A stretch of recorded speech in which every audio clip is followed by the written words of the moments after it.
Uşaqlar, indi deyin görün mənə, kim oyun oynamağı sevir? Bəs sən Yunis, oynamaq sevmirsən? Allah oynamağı sevir. Yunis'le kim oynuyor? Ay bravo. Adın nedir senin? Medine'nin neçə yaşı var?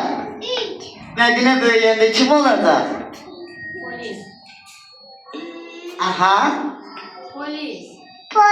Ay bravo, polis olacaq. Əla, onda uşaqlar gəlin belə deyə biraz arkaya dayanırıq.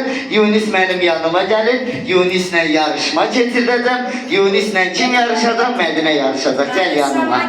Əla, kızım sen de arkaya keç hələlik. Arkaya keçirik. Yunis yarışacaq. Görək Yunis'in hədiyəni kim qazanacaq? Axırda Yunis'in hədiyəsi var. Gel.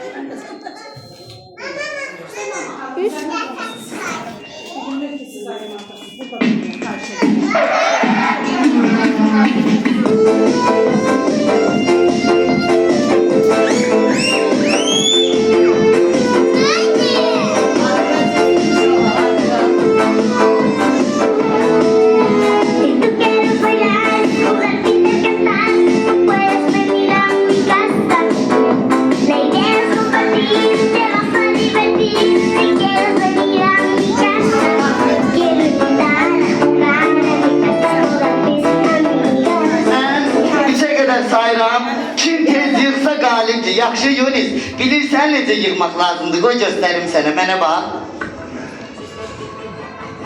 Tez, yaxşı.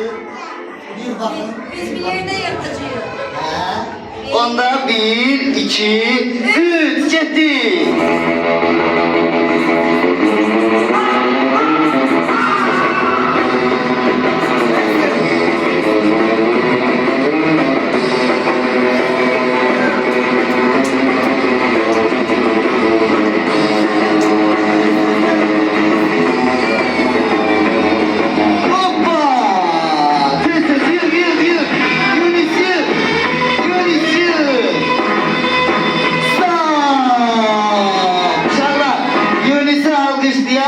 Bugünün galibi Yunis olur. Ama Medine de çok yaxşı oynadı. Əla, Medine keçirsən yeri be. Bizim başka kızımız var. Gel yanıma kızım. Sen yok Medine. Adın nedir? Ayda. Yunis aileyle yarışır.